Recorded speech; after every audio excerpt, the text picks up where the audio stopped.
પ્રણામ. જય જીનેન્દ્ર બધાને. ચલો પ્રારંભ કરીએ આપણે. નમો અરિહંતાણમ, નમો સિદ્ધાણમ, નમો અયરિયાણમ, નમો ઉવસ્થાયાણમ, નમો લોએ સવ્વસાહુણમ. એસો પંચનમુકારો સૌવપાવપણાસણો મંગલાણં ચ સૌવેસિં પડમં હવૈ મંગલમ. નમો અરિહંતાણમ, નમો સિદ્ધાણમ, નમો અયરિયાણમ, નમો ઉવસ્થાયાણમ, નમો લોએ સવ્વસાહુણમ. એસો પંચનમુકારો સૌવપાવપણાસણો મંગલાણં ચ સૌવેસિં પડમં હવૈ મંગલમ. નમો અરિહંતાણમ, નમો સિદ્ધાણમ, નમો અયરિયાણમ, નમો ઉવસ્થાયાણમ, નમો લોએ સવ્વસાહુણમ. એસો પંચનમુકારો સૌવપાવપણાસણો મંગલાણં ચ સૌવેસિં પડમં હવૈ મંગલમ. અનંત ઉપકારી, અનંત જ્ઞાની, અનંત કલ્યાણકારી, કરુણાના અસીમ સાગર, સકલ વિશ્વના પ્રાણભૂત, સર્વજ્ઞ સર્વદર્શી એવા અનંતાશ્રી તીર્થંકર ભગવંતોએ શ્રી નવપદમય એવા ધર્મતીર્થની સ્થાપના કરી સવિભવ્ય જીવો માટે મહામંગલકારી મુક્તિનો માર્ગ પ્રશસ્ત કર્યો. જેમનું પરમ પાવન પવિત્ર આલંબન ગ્રહણ કરીને લગભગ ફાગણ માસના શુક્લ પક્ષની દ્વાદશી ફાગણ સુધી બારસની રાત્રિથી આપણે એક સ્વાધ્યાય આરંભ્યો. એક એવો સ્વાધ્યાય જેમાં ઘણા વળાંકો, ક્યાંક એક ખૂબ પ્રચલિત લોકમાન્ય એવું રહેલું કથારત્ન, જે કે શ્રવણ તો ખૂબ વખત કર્યું, પરંતુ એમાંથી જે પામવાનું હતું, એ જે સાર ગ્રહણ કરવાનો હતો, આપણી એવી બુદ્ધિ વિકસિત ન થઈ. એમ કહેવાય કે જ્ઞાનાવરણીય કર્મોનો જેટલો ક્ષયક્ષમ થાય, બુદ્ધિ એટલી જ તીવ્ર તીક્ષ્ણ થાય, એટલી જ એ વિકસિત થાય અને સારભૂત જે તત્વ છે, જે પરિણામ છે, જે રિઝલ્ટ છે, જે મોરલ ઓફ ધ સ્ટોરી છે, એને ગ્રહણ કરવાની માટે એ તત્પર બને અને આપણે કંઈક એ જ દિશાની અંદર પાપા પગલી માંડવાનો પ્રયત્ન કરીએ.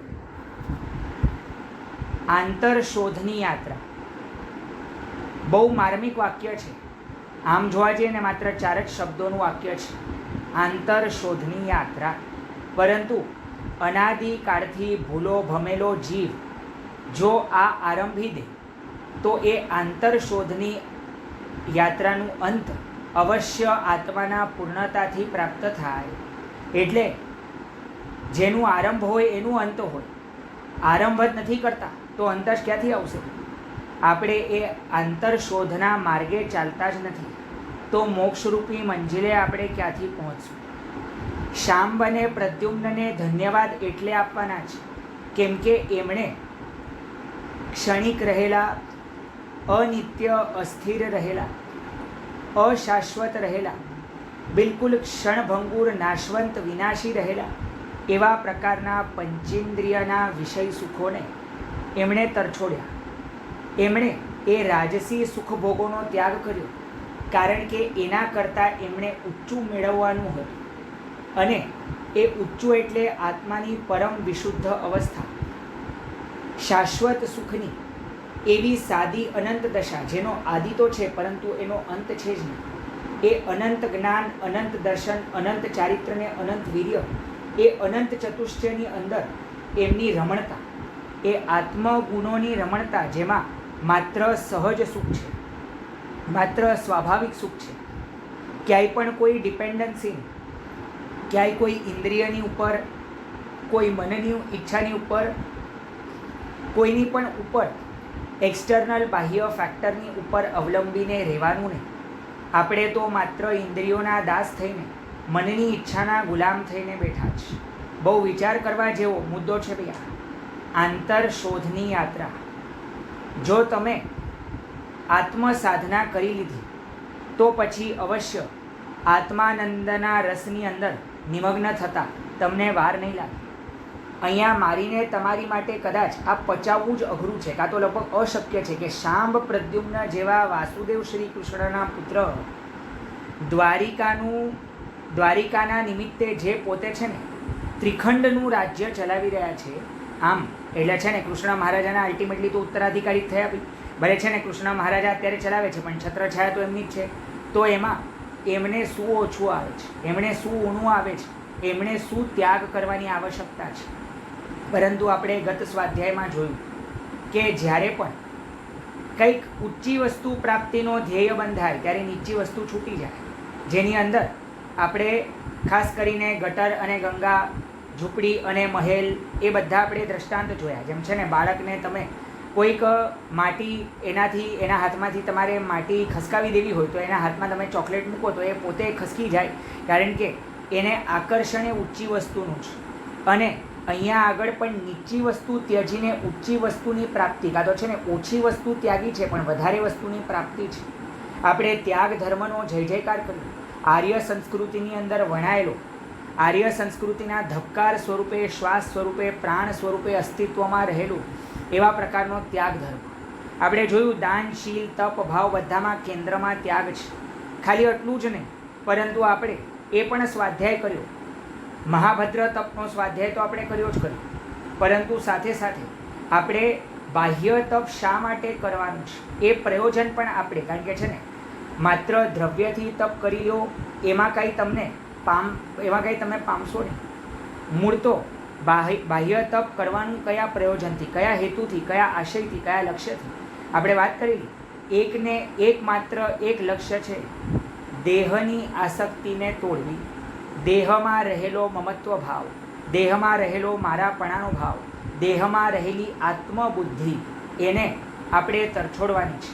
દેહાધ્યાસ જે આપણે અનાદિકાળથી આમ જોશો તો આપણે શરીરને જ સાચવતા આવ્યા છે. શરીરની સુખશીલતાના આધારે જ આપણે બધું જ આપણું શેડ્યુલ સેટ કર્યું છે, ગોઠવ્યું છે. એને ક્યારે આપણે ગૌણ કરી શકીએ તો કે જ્યારે તમે બાહ્ય તપ કરો, જ્યારે તમે તન અને મનને આત્મસાધના માટે તૈયાર કરો. આ છે ને આત્મસાધનાની માટેની ટ્રેનિંગ છે. અભ્યંતર તપ જો આત્મસાધના હોય તો બાહ્ય તપ એની ટ્રેનિંગ છે. એની માટે તમે કાયાને કસો છો ભાઈ. આમ તો છે ને કાયા માત્ર કૃશ થાય છે, પરંતુ આત્મા તો ઉજ્માળ બને છે, આત્મા ઉજ્જવળ બને છે. આપણે ખાસ કરીને એ દેખવાનો પ્રયત્ન કર્યો કે જ્યાં સુધી દેહ છે એટલે દેહ તો રહેવાનું જ ભાઈ. જ્યાં સુધી દેહનો મમત્વ ભાવ છે ત્યાં સુધી ઇન્દ્રિયની ઉપર આસક્તિ છે, ત્યાં સુધી વિષય સુખોની સ્પૃહા છે. એ વિષય સુખોની પ્રાપ્તિ થાય તો રાગ થાય અને ન થાય તો દ્વેષ થાય. આમ રાગ દ્વેષના કારણે કષાયના વમળોમાં આપણે અટવાઈએ અને અષ્ટકર્મથી આપણે બંધાઈએ અને આમ કરીને આપણું ભવચક્રનું ભ્રમણ અવિરત ચાલુ જ છે. એ અસ્ખલિત અવિરત પ્રવાહને શાંબ પ્રદ્યુમ્ન થંભાવવા ઈચ્છે છે. એ લોકો છે ને એવો સદ્ધર સમ્યક પુરુષાર્થ કરવા ઈચ્છી રહ્યા છે કે હવે જન્મ જરાને મરણના ફેરા આપણે મૂળ અટકાવી દઈએ. અને અટકાવી દઈએ તે એવા અટકાવી દઈએ કે ફરી પાછું મરવું પણ ન પડે અને ફરી પાછું જન્મવું પણ ન પડે. કારણ કે જો મરવું જ ન પડે તો જન્મવું પણ ન પડે, અને જો જન્મવું જ ન પડે તો મરવું પણ ન પડે. એટલે આમ જોઈએ તો અજન્મા અજરામર થવાની સાધના. અને અત્યારે તીવ્ર તપની ભઠ્ઠીઓમાં એ લોકો આત્મસ્વર્ણની મલિનતાઓને ઓગાળી રહ્યા છે. અત્યારે પોતાના આત્મસ્વર્ણને સુવિશુદ્ધ કરી રહ્યા છે. જો આમ સમજો, આપણે શ્રી શત્રુંજય મહાતીર્થની થોઈમાં આપણે બોલતા આવ્યા છે. તમારી સામે હમણાં જે સ્થાપ્યા છે ને તીર્થાધિરાજ શ્રી શત્રુંજયજી મહાતીર્થ, એની થોઈમાં આપણે બોલીએ છીએ હંમેશા, ક્ષમાવંતમાં શ્રી અરિહંત, તપ શુરામાં મહામુનિવંત. તપમાં કોઈ શૂરવીર હોય ને તો એ મહામુનિવંત છે. અને આ શાંબ પ્રદ્યુમ્ન એવા જ મહામુનિવંત છે જે તપમાં શુરા થયા છે. આમ તો છે ને એમનું અભ્યંતર તપની માટેની કેટલી બધી રોક સોલિડ તૈયારી છે, કાં તો છે ને કેટલું બધું ફાઉન્ડેશન, આધાર, બેઝ કેટલો સ્ટ્રોંગ છે એ આપણે જોઈ રહ્યા છીએ.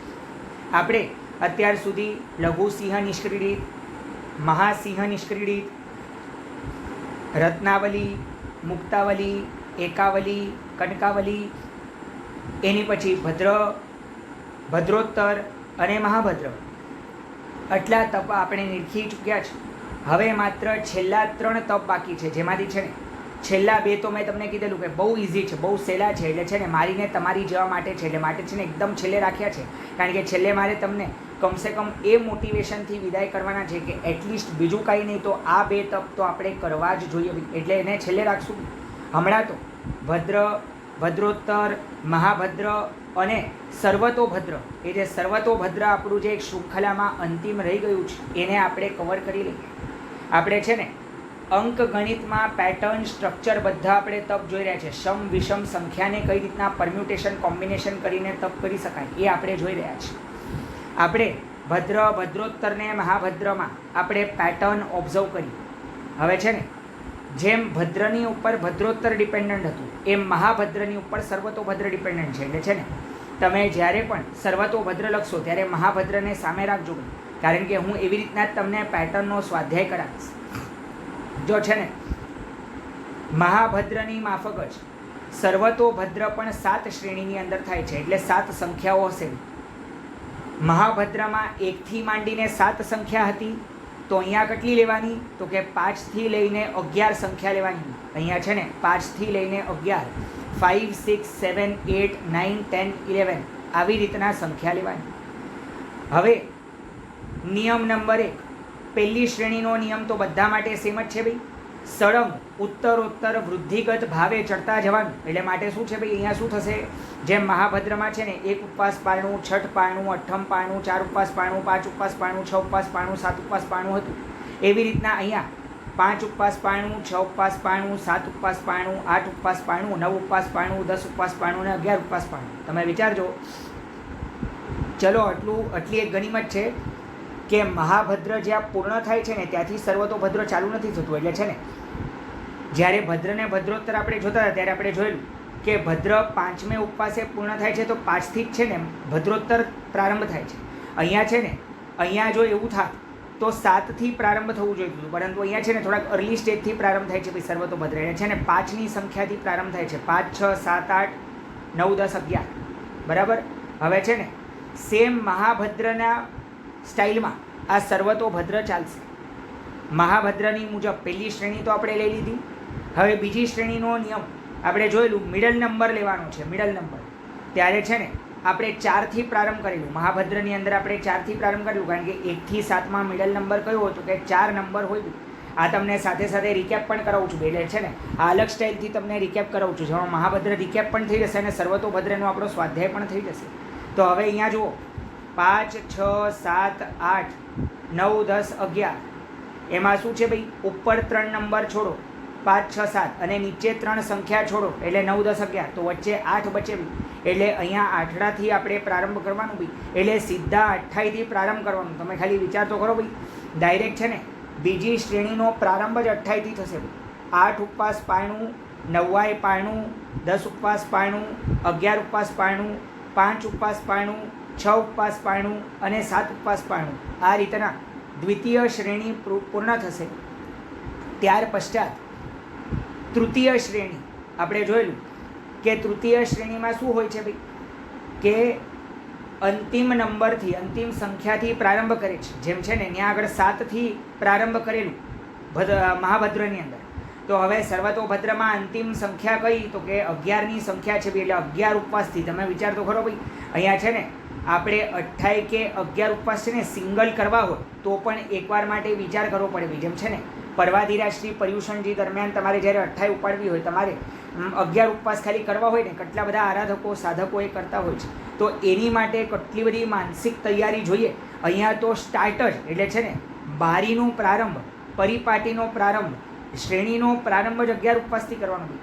11 ઉપવાસ પારણું, પછી 5 ઉપવાસ પારણું, 6 ઉપવાસ પારણું, 7 ઉપવાસ પારણું, 8 ઉપવાસ પારણું, 9 ઉપવાસ પારણું, 10 ઉપવાસ પારણું. તમે વિચારજો ભાઈ, અચાનકથી 11થી સીધું 5 પર તમારે ઉતરવું પડે તો કેવું લાગે ભાઈ. એમ છે ને આમ ડાયરેક્ટલી ઉતરવું પણ સહેલું નથી. એ બાજુ છે ને ઉતરીને ખાલી એક જ ઉપવાસ કરવાનો હોય તો હરી સમજી શકાય, પણ અહીંયા તો 11ની બદલે પછી પાછા 5 કરવાના તો ખરા જ. એટલે એવી રીતના પણ.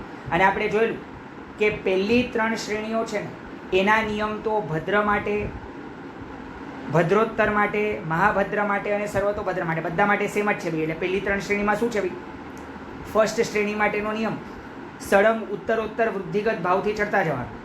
બીજી શ્રેણીનો નિયમ મિડલ નંબર લેવાનો અને ત્રીજી શ્રેણીનો નિયમ કે અંતિમ નંબર લેવાનો. આ તો છે ને બધા માટે સેમ જ હતું. હવે કેમ કે ભદ્ર અને ભદ્રોત્તર 5 શ્રેણીવાળું હતું અને મહાભદ્ર અને સર્વતોભદ્ર 7 શ્રેણીવાળું છે, એટલે ભદ્ર અને ભદ્રોત્તરના અમુક નિયમ ચેન્જ થશે અને મહાભદ્ર અને સર્વતોભદ્રમાં અલગ રીતના એપ્લાય થશે. માટે હવે છે ને ચોથી શ્રેણી આપણે જોવાની છે. ચોથી શ્રેણી હવે અહીંયા ખાલી મહાભદ્રને તમે બેઝ તરીકે રાખજો. મહાભદ્રની અંતર્ગત આપણે શું કરેલું તો કે તમે જોયેલું 3rd નંબરથી ચાલુ કરેલી આપણે ચોથી શ્રેણી 1 થી લઈને 7માં 3rd નંબર 3 હતો. એ 3rd નંબરથી પ્રારંભ કરેલી. એટલે અહીંયા હવે જો આપણે પ્રારંભી હોય તો 5 થી લઈને 11માં ત્રીજો નંબર કયો તો કે 7 નંબર છે ભાઈ. 5, 6, 7, 8, 9, 10, 11 એમાંથી ત્રીજો નંબર કયો હતો કે 7મો નંબર. એટલે 7થી આપણે આ શ્રેણીને પ્રારંભ શું 7 ઉપવાસ પારણું, 8 ઉપવાસ પારણું, 9 ઉપવાસ પારણું, 10 ઉપવાસ પારણું, 11 ઉપવાસ પારણું, 5 ઉપવાસ પારણું અને 6 ઉપવાસ પારણું. આ રીતના ચતુર્થ શ્રેણીની પૂર્ણાહુતિ થશે.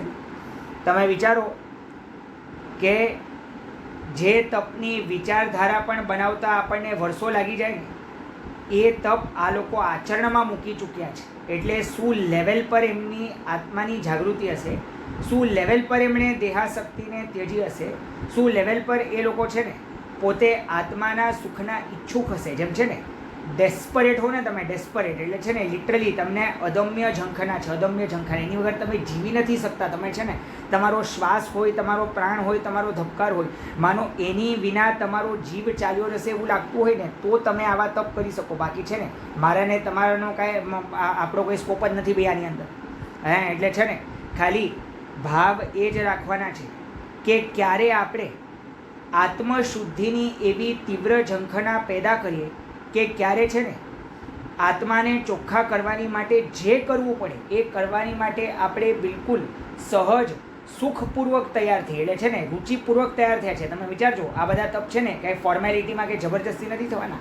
આ બધા તપમાં તો છે ને એમને એમ પણ દૂરથી ડુંગર રઢિયામણા કરીને લોકો દૂરથી નમસ્કાર કરીને ચાલ્યા જાય. આ તો તમને અંદર ભીતરમાં એવી અર્જ જાગી હોય, એ અર્જ છે ને એકદમ પીક પર પહોંચી હોય કે મારે છે ને કાંઈ પણ કરીને આત્માને તારવો છે. ભાઈ હવે છે ને આ ભવસાગરથી એને તારી લેવો છે, આ મારો છેલ્લો જ ભવ હોવો જોઈએ. આવા પ્રકારનું જો માનસિકતા જાગે ને તો જ તમે આવા તપને ક્યાંક આચરણમાં મૂકી શકશો. માટે છે ને કોટી કોટી વંદન કરજો એમની એ ધન્ય ભાવના, એમના ધન્ય પુરુષાર્થને. એટલે મૂળ તો છે ને ધન્ય ભાવના ને ધન્ય પુરુષાર્થ એવું કહેવાનું મન થાય. આમ લિટરલી છે ને આજે મોક્ષમાં છે સિદ્ધશિલા પર જઈને છે ને એમની જ્યોતિ સાથે ભળી જવાનું મન થાય અને એમને ભેટી જવાનું મન થાય કે ઓહો તમે તો છે ને અમારી માટે કેવો રોયલ રાજમાર્ગ પ્રશસ્ત કર્યો ભાઈ. છે ને આવું પણ કરી શકાય. આત્મ સુખની જેમને લાલસા હોય ને એ આવું પણ કરી શકે. એટલે આટલા હદ સુધીનું પણ, કારણ કે છે ને આવો ઇતિહાસ સર્જાયો માટે મને ને તમને એવું લાગે છે ને કે આવું કરી શકાય.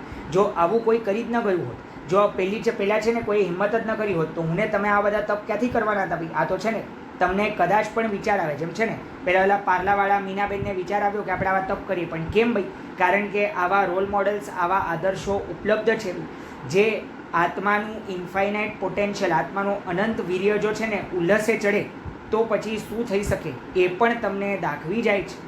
અને માટે આપણે એમને અભિનંદવાના છે, અનુમોદવાના છે દરેક તપના વર્ણન સાંભળતી વખતે. માત્ર છે ને ખાલી તમે એમને સાંભળી જાઓ એનાથી નહીં ચાલે. આપણે પોતે ભક્તિથી ભીનું થવાનું છે અને પોતાના અંતર્મનને પલાળવાનું છે. આપણે પોતાના આત્માને ક્યાંક જાગૃત કરવાની માટે તૈયાર થવાનું છે. તો જ આ યાત્રા આપણી જે સાચા અર્થમાં સાર્થક કહેવાશે.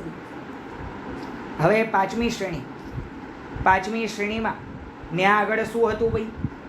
પાંચમી શ્રેણીની અંદર ન્યા આગળ સેકન્ડ લાસ્ટ નંબરથી આપણે પ્રારંભ કરેલું. 1 થી લઈને 7માં સેકન્ડ લાસ્ટ કયો હતો તો કે 6 હતો. તો અહીંયા પણ આપણે સેકન્ડ લાસ્ટ નંબરથી પ્રારંભ કરશું. 5 થી લઈને 11માં સેકન્ડ લાસ્ટ કયો હતો કે 10. એ 10 નંબરથી આપણે પ્રારંભ કરશું. 10 ઉપવાસ પારણું, 11 ઉપવાસ પારણું, 5 ઉપવાસ પારણું, 6 ઉપવાસ પારણું, 7 ઉપવાસ પારણું, 8 ઉપવાસ પારણું, 9 ઉપવાસ પારણું. આ રીતના પંચમ શ્રેણી પૂર્ણ થશે.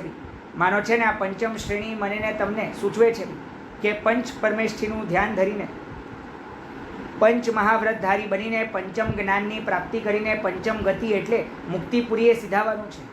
આની પહેલાં જે ચોથી શ્રેણી હતી એ મને તમને સૂચવે છે કે ભાઈ 4 ગતિનો ઉચ્છેદ કરવા જેવો છે. હવે આવનારી છઠ્ઠી શ્રેણી એ તમને સૂચવશે કે છક્કાઈના જીવોની રક્ષા કરવા જેવી છે. જો આ બધા છે ને, આ બધું ખાલી હું એમને ક્યાંય પણ કલ્પનામાંથી ઊભો નથી કરતો. આ લોકો નિરંતર આ બધી ભાવનાઓ ભાવે, એટલે આ છે ને, આ બધી જે ભાવનાઓ છે એમને ખાલી આપણે બોલવા માટે નથી બોલી રહ્યા, ખાલી જે છે ને ખાલી આંકડાની સાથે આપણે જમાવી નથી રહ્યા. ત્રીજી શ્રેણીની અંદર માનો છે ને આમ રત્નત્રયની પ્રાપ્તિ માટે આમ વિલસિત થાય ઉલ્લસિત થઈ આત્મા. બીજી શ્રેણીમાં માનો છે ને આમ રાગ દ્વેષને ભાંગી નાખવા માટે. પહેલી શ્રેણીમાં માનો છે ને આત્માની પ્રાપ્તિ માટે, એટલે છે ને તમે જે પણ સંખ્યા સાથે કનેક્શન જોડી શકો છો ને એવા પ્રકારના બધા ભાવો. આમ તો છે ને એમનો આંતર પુરુષાર્થ તો આપણે જોયા જ નથી રહ્યા. હમણાં તો ખાલી છે ને જે બહારથી દેખાય માત્ર આટલું જ જોઈએ છે, પરંતુ એમાં છે ને એમના ભાવો કેટલા નિર્મલ, ચિત્ત કેટલું વિશુદ્ધ હોવું જોઈએ કે આ તપ એમને પરિણામ આપી શક્યા. જો આટલું સમજો, આપણી પાસે એવા પણ દાખલા છે કે ઊંધી માન્યતા સહિત કરેલો તપ, જેમ છે ને તાંબલી તાપસનો તપ છે. એ તાંબલી તાપસને 60,000 જેટલા જે છે ને, જે આયંબિલ જેટલું થયું. અત્યારે મને એક્ઝેક્ટ ફિગર છે ને, એ ફિગર યાદ નથી એક્ઝેક્ટલી, લગભગ છે ને એ 60,000 કંઈક આંકડો એવી રીતના છે. એમાં એમણે તો 11 વખત ચોખાના ધોળનું પાણી ગાળીને પછી છેલ્લે જે બચે એ પાણીથી માત્ર એમણે છે ને આયંબિલ કર્યું છે. છતાં પણ દેવલોકના સુખની કામના છે. અને શાસ્ત્રકાર પરમર્ષિ એમ કહે છે આ તપથી એમને 7 વખત મોક્ષ થઈ શકે. પરંતુ 7 વખત મોક્ષ તો દૂરની વાત છે ભાઈ, ઈશાન દેવલોકમાં એ ઇન્દ્રપણે ઉત્પન્ન થયા. એ અવશ્ય કે ઇન્દ્રપણ એટલે છે ને અત્યારે એક શાહિત સમકીતી છે અને છે ને ભવાંતરે તરત જ મોક્ષમાં જશે, એ સમજી શકાય. પરંતુ એમનો મોક્ષ આ ભવે થઈ શક્યો હોત. અને એ તો એ પણ છે ને ખાલી એક વખત નહીં ભાઈ, તમે વિચારજો, તપ સાધના એવી ઉગ્રને પ્રચંડ, આવું કોઈની માટે પણ આપણે સાંભળ્યું નથી. 60,000 વર્ષો સુધી મહાસતી સુંદરી દેવીએ આંબેલ કર્યા. કાં તો છે ને પાંડવોએ પણ પૂર્વ ભાવમાં વર્ધમાન તપની ઓળી વગેરે કરી. શ્રીચંદ્ર કેવલી પણ વર્ધમાન તપની ઓળીના કારણે ફેમસ થયા. પરંતુ ક્યાંય પણ એવું નથી સાંભળ્યું ભાઈ આપણે કે એમને 7 વખત મોક્ષ એક ભાવમાં પ્રાપ્ત થઈ શકે. એટલે લેવલ શું હશે ભાઈ તપનું. પરંતુ છતાં કેમ કે માન્યતાની વિશુદ્ધિ નથી, એટલે માટે છે ને મોક્ષ નથી અપાવી શકતો. બાકી તાંબલી તાપસનો આપણે આખો વૃત્તાંત આપણે જોયો છે કે કઈ રીતના પછી સંકિતની પ્રાપ્તિ વગેરે થાય છે, કઈ રીતના શ્રમણ ભગવંતોને વિહાર કરતા જોવે છે, ઈર્યા સમિતિના પાલનથી કઈ રીતના નદીના કાંઠે એ લોકો પોતે જાગૃતિપૂર્વક એક પણ જીવ ન દુભાઈ જાય, એક પણ લીલ ફૂગ વગેરે ન કચડાઈ જાય, એવી રીતના જે ચાલે છે. અને કઈ રીતના ઈર્યા સમિતિ થકી એમને સમ્યક દર્શનની પ્રાપ્તિ વગેરે થાય છે. એ હમણાં વિષય ન હોવાથી અત્યારે આપણે નથી બોલતા. પરંતુ છતાં પણ આટલું યાદ રાખજો કે આટલું બધું કરીને પણ કશું જ ન મળે ને એવું પણ થઈ શકે. આ બધું ગધા મજૂરી જેવું પણ થઈ શકે. એટલે શું થયું ખબર છે કે જો તમારા આંતરિક ભાવો આ બાહ્ય તપની સજાવટને અનુરૂપ નહીં નીવડ્યા તો 100% સમજજો કે તમારું કાંઈ ધાર્યું પડવાનું નથી. એટલે આંતરિક ભાવો પણ આપણે અવશ્યથી સ્પર્શવા જોઈએ ભાઈ એમના. પરંતુ એ આંતરિક ભાવો આપણે ક્યારે સ્પર્શશું? તો કે આવતી ફાગણ સુદ તેરસે સ્પર્શશું. કંઈક તો રાખવું પડે ને, કંઈક તો સ્ટોકમાં રાખવું પડે. આ વખતે એમની બાહ્ય તપરૂપી આલોચના આપણે દેખી.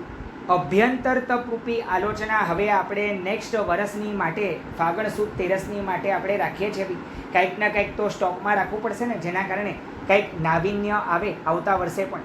આમ તો રિયલમાં તો આપણે એમ કહેતા આવ્યા છે કે આવતા વર્ષનું શું ધાર્યું છે, આવતા વર્ષે આપણે ક્યાં શું ખબર નહીં. પરંતુ છતાં પણ એ શુભ ભાવના ભાવીએ કે આવતી ફાગણ માસના શુક્લ પક્ષની ત્રયોદશી તિથિએ આપણે આ જ શૃંખલાને, આ જ હારમાળાને, એમના બાહ્ય તપની ઉપરાંત એમના અભ્યંતર તપને એમણે કેવી કેવી ભાવનાઓ ભાવેલી, જો છે ને મારી પાસે એનું પણ આખું લિસ્ટ છે ભાઈ, કેવી ભાવનાઓ ભાવેલી એ પણ આપણે જોશું. કારણ કે છે ને જો એ બાહ્ય તપને અભ્યંતર તપ સપોર્ટ કરતું હોય ને તો જ કંઈક થવાનું છે. અને બાહ્ય તપ પણ અભ્યંતર તપને સપોર્ટિંગ બનતું હોય તો જ કંઈક થવાનું છે. તો પછી છે ને આ વર્ષે કેમ નહીં ભાઈ? કારણ કે આપણે એક વિષય જોયો ભાઈ, એમ જે છે ને એક કેરેક્ટરનો આપણે એક એંગલથી આપણે વર્ણન કર્યું. બધા એંગલથી કાંઈ આ જ વર્ષે આપણે વર્ણન કરવું આવશ્યક નથી. જેમ છે ને આપણે ગયા વર્ષે છે ને ફાગણ સુધી તેરસની આપણે ભાવયાત્રા આખી યોજેલી, જેનું એક આપણું પ્લેલિસ્ટ બનાવ્યું છે.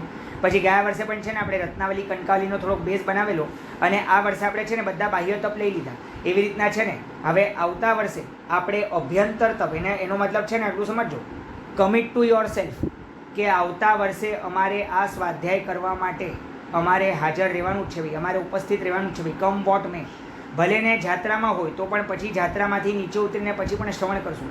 ભલે કદાચ છે ને હું જાત્રામાં હોઉં તો પણ આપણે છે ને મારે પણ પોતાને પ્રોમિસ કરવું પડે કે આપણે છે ને આ સ્વાધ્યાય આપણે અવશ્ય કરાવશું. એટલે છે ને માનો યુનિવર્સને આપણે એક કોલ આપીએ, માનો શાસનદેવ દેવીઓને આપણે એક કમિટમેન્ટ આપીએ કે છે ને ફાગણ માસના શુક્લ પક્ષની ત્રયોદશી તિથિ આ વખતે તો તમે છે ને ખૂબ ભવ્ય દિવ્ય વિરાટ દબદબાપૂર્વક અમારી ઉજવડાવી. હવે આવતા વર્ષે પણ અમે આવું જ કશું કરી શકીએ એવી શુભ મંગલ પ્રાર્થના તમારે શું કરવાનું છે તો કે પરમાત્માને કરવાની છે.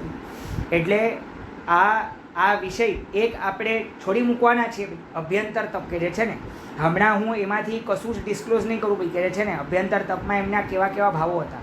હમણાં મારો ટોટલ ફોકસ છે ને માત્ર બાહ્ય તપ પર છે. તમે ઓબ્ઝર્વ કરશો ને આ વખતે આપણે 2 એંગલથી એનાલિસિસ કર્યું.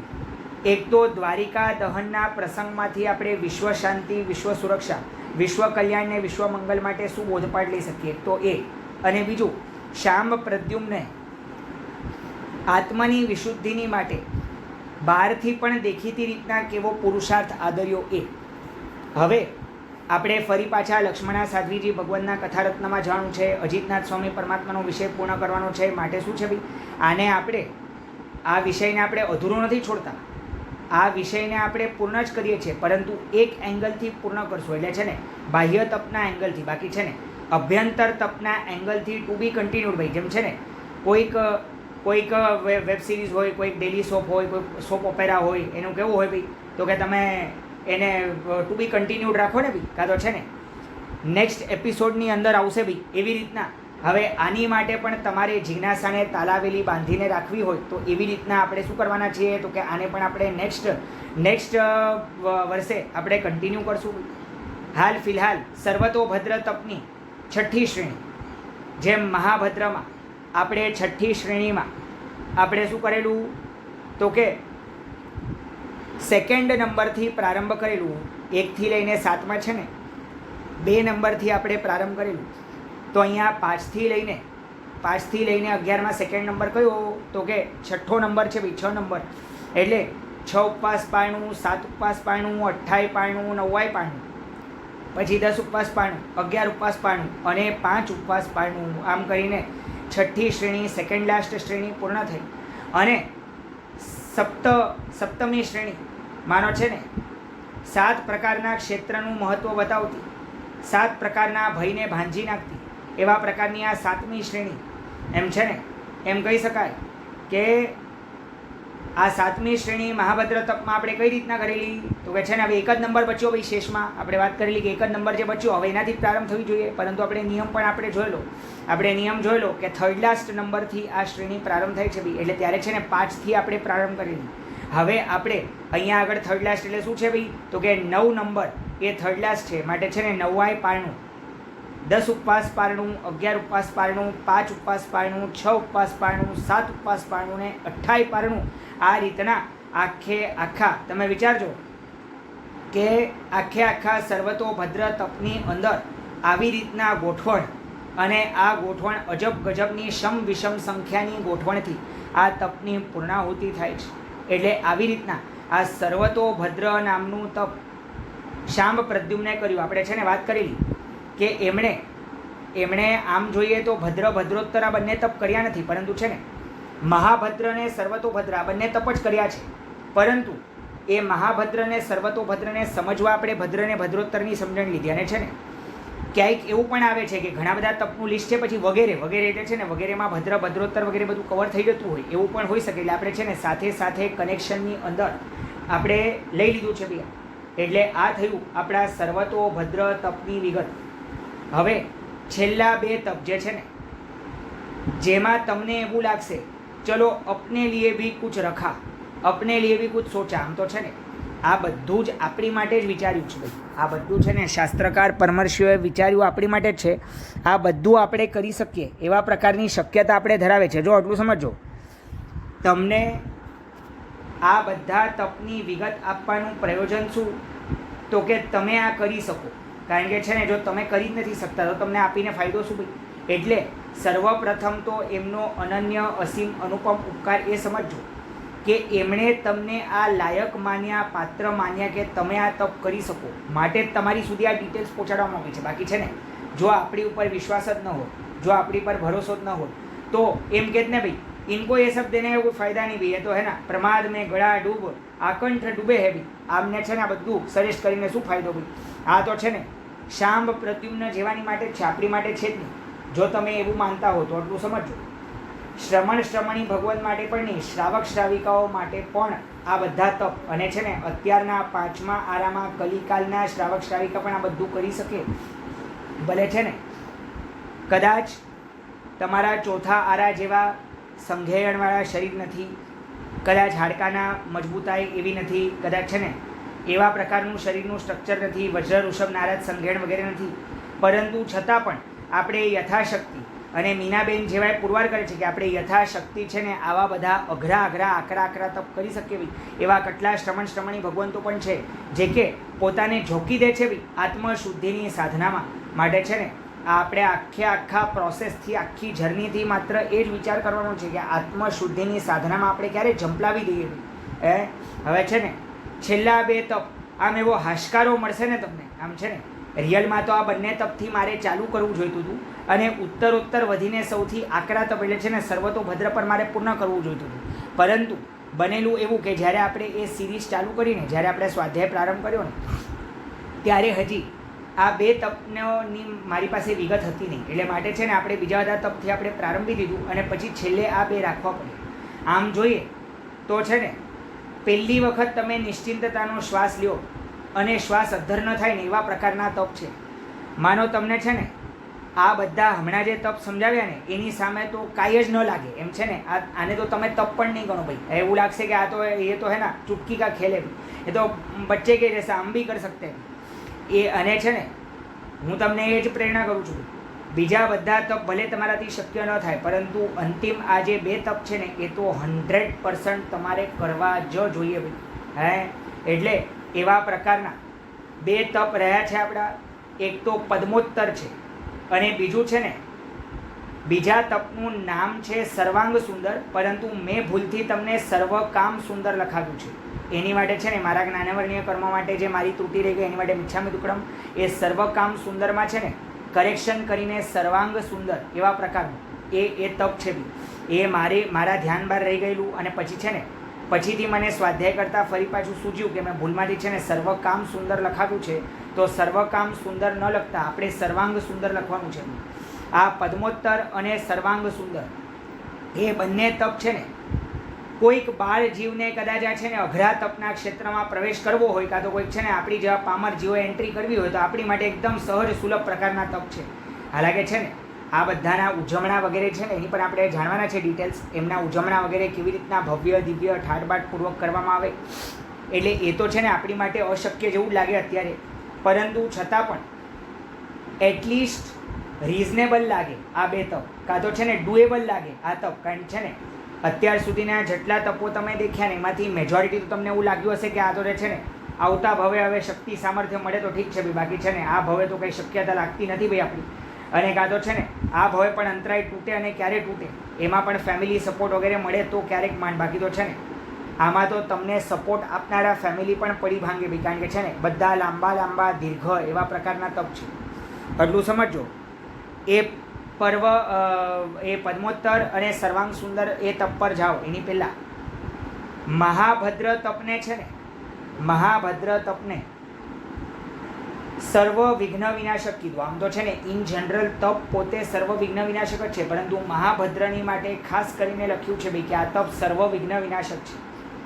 અને એટલું સમજો કે અહીંયા વિઘ્નમાં માત્ર તમે જો સ્થૂલથી, તમે જો દ્રવ્ય બુદ્ધિથી માત્ર ખાલી છે ને આધિ વ્યાધિ ઉપાધિ લ્યો છો ભાઈ, એટલે છે ને ચિત્તના સંકલેશો, કાં તો છે ને શરીરના રોગો, કાં તો પછી ઉપાધિ સ્વરૂપે તમે જો એ લ્યો છો ભાઈ કે આ સંસારની ઝંઝટો માત્ર તમે જો છે ને કોઈ બાહ્ય દુઃખ, દોહગ, દુર્ભાગ્ય, રોગ, શોક, તાપ, સંતાપ વગેરે બધું લ્યો છો તો એ તો છે જ ભાઈ, પરંતુ એકચ્યુઅલ વિઘ્ન એમ કહેવાય કે સૌથી ઉત્કૃષ્ટ વિઘ્ન તો મિથ્યાત્વ છે ભાઈ, જે ઊંધી દિશામાં દોરી લઈ જાય છે, વિપરીત માનસિકતા કરાવે છે. સૌથી મોટા વિઘ્નો જબરજસ્ત એવા આમ છે ને પર્વતની માફક અળંગો નાખીને ઊભા રહેલા એ તો રાગ અને દ્વેષ છે જે મને તમને આગળ વધવા નથી દેતા. સૌથી મોટા બાધક બંધનો તો એ કશાયના છે, વિષયના છે અને કર્મોના છે બી, અષ્ટકર્મોના. એટલે છે ને સર્વ વિઘ્ન વિનાશકની અંદર અહીંયા આગળ આટલું સમજી લેજો કે સર્વ વિઘ્ન વિનાશકની અંદર સર્વ કીધું છે ભાઈ, સર્વ એટલે ખાલી બાહ્ય વિઘ્ન વિનાશક નથી કીધું. આજ સુધી હું ને તમે છે ને તપને માત્ર બાહ્ય વિઘ્ન વિનાશક માનતા આવ્યા છે, પરંતુ જે દિવસે તમને અભ્યંતર વિઘ્ન વિનાશક પણ તપ લાગશે ને એ દિવસે તમારા તપ સાચા, જે દિવસે તમને તમારા આંતર શત્રુ પર વિજય મેળવી શકાય એવા પ્રકારનું લાગશે ને આ તપ દ્વારા, એ દિવસે તમારું તપ સાર્થક થશે.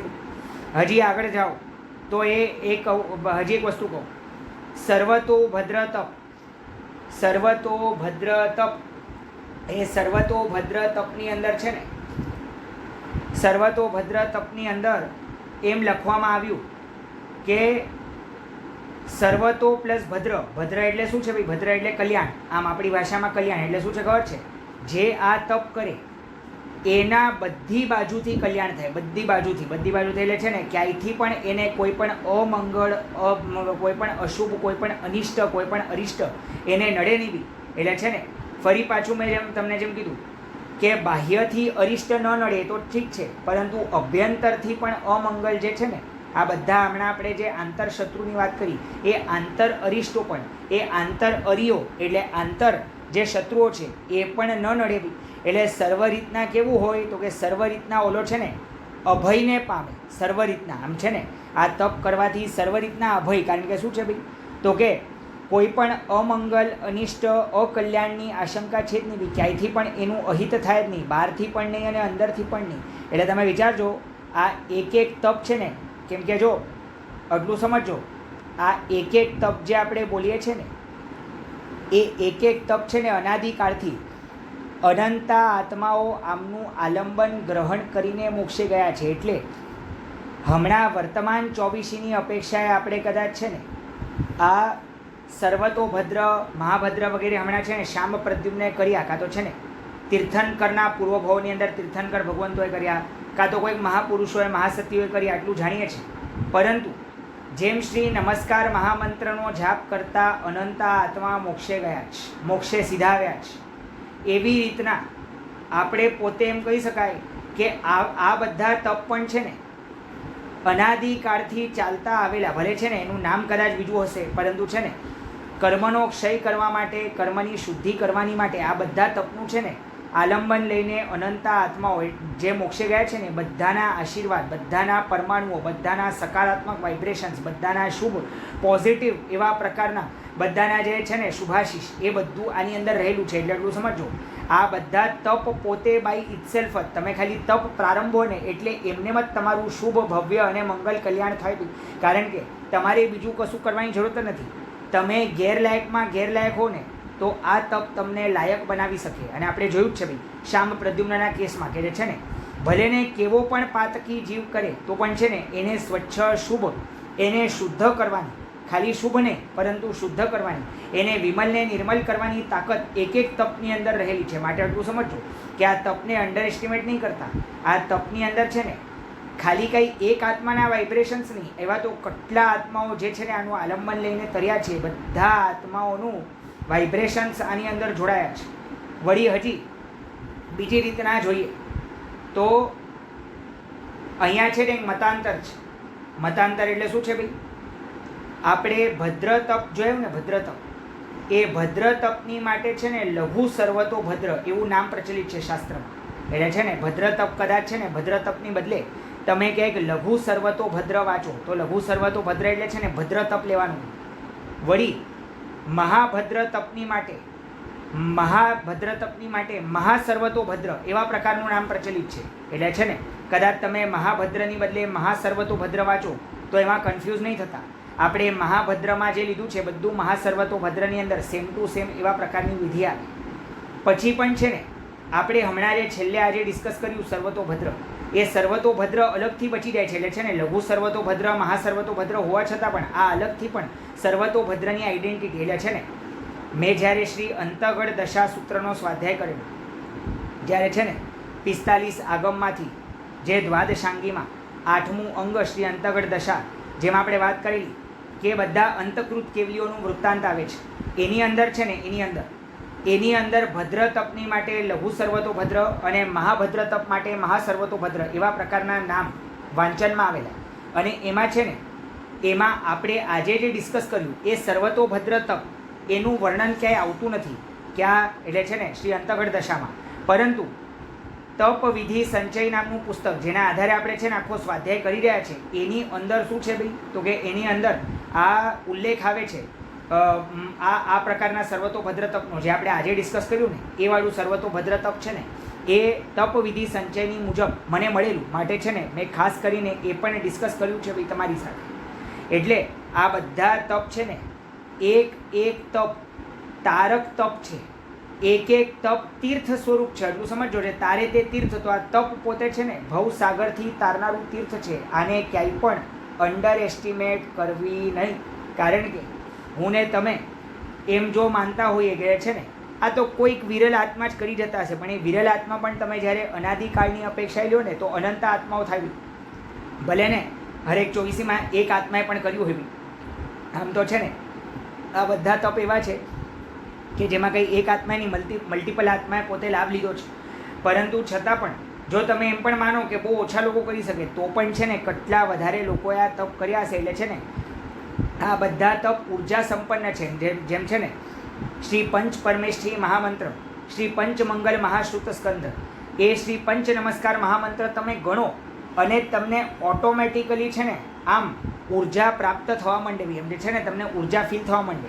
તમે તીર્થાધિરાજ શ્રી શત્રુંજયજી મહાતીર્થની સ્પર્શના કરો અને તમને એમને ઉર્જા પ્રાપ્ત થવા માંડે. તમે શ્રી સિદ્ધચક્ર મહારાજ એવા યંત્રાધિરાજની સ્પર્શના કરો અને તમને ઓટોમેટિકલી ઉર્જાનો સપ્લાય થવા માંડે, ઉર્જાનું સ્નાન થવા માંડે. એવું છે ને આ બધા તપ અમૃત સ્વરૂપ છે.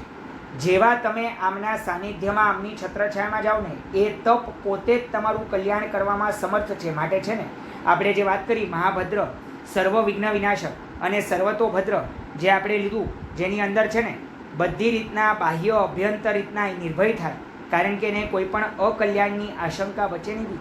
એવા પ્રકારના બધા તપો આપણા સૌનું કલ્યાણ કરે એવી જ શુભ મંગલ પ્રાર્થના રાખવાની છે ભાઈ આપણે પરમાત્માની પાસે. હજી સમજો કે આપણે હંમેશા શ્રેણિક મહારાજાની રાણીઓનું પણ એક્ઝામ્પલ આપતા આવ્યા છે બધા જ તપની અંદર. શ્રેણિક મહારાજાની કઈ કઈ રાણીએ તપ કર્યું ભાઈ, તો એમાં છે ને મહાભદ્ર તપની અંદર મહાકૃષ્ણા આર્યા એટલે છે ને આર્ય સન્નારી હોય એને આર્યા કહેતા હોય. એ મહાભદ્ર તપ છે ને મહાભદ્ર નહીં મિચ્છામી દુક્કડમ જે છે ને ભદ્ર તપ એટલે લઘુ સર્વતોભદ્ર. બરાબર, જે હમણાં આપણે વાત કરીને ભદ્ર તપ એટલે લઘુ સર્વતોભદ્ર. એ મહાકૃષ્ણા આર્યાએ કર્યું છે. મહાકૃષ્ણા આર્યા પણ છે ને શ્રેણિક મહારાજાના અનેક રાણીઓમાંથી એક રાણી છે. અને મહાભદ્ર તપ જેને આપણે મહાસર્વતોભદ્રનું નામ આપ્યું ભાઈ હમણાં અંતગઢ દશાની મુજબ આપણે જે હમણાં નામ આપ્યું ને એ મહાભદ્ર તપ કાં તો છે ને મહાસર્વતોભદ્ર તપ એ વીર કૃષ્ણા આર્યાએ કર્યું છે ભાઈ. વીર કૃષ્ણા એટલે છે ને મહાકૃષ્ણાની જેમ જ વીર કૃષ્ણા નામની પણ આર્યા એ પણ શ્રેણિક મહારાજાની એક રાણી છે. એટલે ફરી પાછું કન્ફ્યુઝન ન થાય એટલે ફરી પાછું રિપીટ કરું છું. ભદ્ર તપ કાં તો લઘુ સર્વતોભદ્ર તપ એ મહાકૃષ્ણા આર્યાએ કર્યું છે અને મહાભદ્ર તપ કાં તો મહાસર્વતોભદ્ર તપ એ વીર કૃષ્ણા આર્યાએ કર્યું છે. બાકી આમ જોવા જઈએ તો જેમ આપણે પાંડવોનું દ્રષ્ટાંત લાસ્ટ ટાઈમ લીધેલું રત્નાવલી કંકાવલી વગેરેમાં, એવી રીતના તો છે ને એવા તમને આ બધા તપ કરનારા ઘણા મળશે. પરંતુ આ છે ને ચિર પરિચિત કેરેક્ટર્સમાંથી કદાચ છે ને આપણે હમણાં ફિલહાલ એવા દ્રષ્ટાંતો આપણે લઈ રહ્યા છે કે જેના આધારે તમે સહેલાઈથી સમજી શકો કે આવી રાણીઓ જે છે ને પોતે પટ્ટરાણીઓ હોય, પોતે છે ને શ્રેણિક જેવા મહારાજાની એટલે છે ને જે ભાવિ તીર્થંકર થનારા છે એ બધાની રાણીઓ પણ કેવી હતી બેને છે ને એમની જે રાણીઓ હતી એ તો એ ભવે મોક્ષે ગઈ છે બી આ બધા તપ કરીને. એ આ બધી જે રાણીઓના નામ લઈએ છીએ ને આ બધા ખૂબ પવિત્ર એવા ખૂબ પાવનવંતા આત્મા છે. એટલે આને બરાબરથી આપે યાદ રાખવું. હવે આપણે છેલ્લા 2 તપની તરફ અગ્રેસર થઈએ છીએ. જે તપની વિશે આપણે વાત કરી કે જે તપ છે ને મારીને તમારી જેવા બાળકોની માટે કદાચ એક એમ કહી શકાય કે આ 2 તપ જે હું હમણાં કહીશ ને એ 2 તપ તો છે ને કદાચ શાંબ પ્રદ્યુમ્ન કદાચ તલેટી પર કાં તો છે ને આ તપની જાત્રા માંડતા પૂર્વે છે ને બોડીને આમ ટ્રેન કરવાની માટે આમ ખાલી કાં તો છે ને આ પેલું મોમેન્ટમ સેટ કરવા માટે રનવે પર બોડીને ભગાડવાની માટે કદાચ આ તપો કોણ કરતું હશે તો કે શામ પ્રદ્યુમ્ન કરતું હશે. એટલે આપણી જેવા તો કદાચ છે ને આને પણ હાયર લેવલના તપ માનશું, પરંતુ આમ જોઈએ તો એમની દૃષ્ટિએ તો આ ઘણા લોઅર લેવલના તપ થાય. આમ તો છે ને એક તપની અંદર તારક શક્તિ અસીમિત રહેલી હોવાના કારણે આપણે કોઈ પણ તપને અંડર એસ્ટિમેટ કરવું ન જોઈએ. આ તો ખાલી એક રિલેટિવ કમ્પેરિઝન આપણે કરીએ છીએ. હવે સમજો પદ્મોત્તર તપ આની સિસ્ટમ કેવી છે. પદ્મ એટલે શું તો કે કમળ, તો કે લોટસ. એટલે છે ને અહીંયા 9 કમળની કલ્પના કરવાની, 9 કમળની કલ્પના કરવાની અને પ્રત્યેક કમળને 8 પાંખડી હોય એવા પ્રકારના કમળની. તમે છે ને જો શ્રી નવપતજીનું ધ્યાન પણ તમે શ્રી શ્રીપાળ મહારાજાના રાસમાં તમે સાંભળ્યું હોય તો એમાં શું છે ખબર છે, સેન્ટરમાં બિલકુલ જે કર્ણિકા છે એની પર શ્રી અરિહંત પદને સ્થાપે અને બાકી છે ને 8 પંખડીની ઉપર બીજા જે છે ને 8 પદને સ્થાપે. એવી રીતના છે ને 9 પદનું આપણે ધ્યાન ધરતા હોઈએ છીએ. એટલે છે ને આમ જોશો તો શાસ્ત્ર પ્રસિદ્ધ આ કમળનું સ્વરૂપ છે ભાઈ. કેવું તો કે 8 પંખુડીવાળું, એ પણ સુવર્ણનું કમળ કલ્પવાનું. કેવું તો કે 8 પાંખડીવાળું. એવા ટોટલ 9 કમળ. એટલે ટોટલ પાંખડી કેટલી થઈ તો કે 8 × 9 72. હવે આ જ છે આ તપનો સાર. આ તપનો સાર શું છે ભાઈ તો કે 72 ઉપવાસ કરવાના અને 72 એકાસના કરવાના. આ તપની વિધિ છે. એટલે કઈ રીતના તો કે ઉપવાસ એકાસનું એવી રીતના.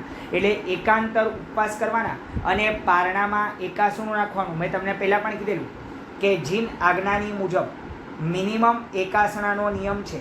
માટે અહીંયા છે ને આમ તપ ખૂબ સહેલું લાગશે, પરંતુ છતાં પણ 72 + 72 એટલે 144 દિવસનું તો આ તપ છે જ.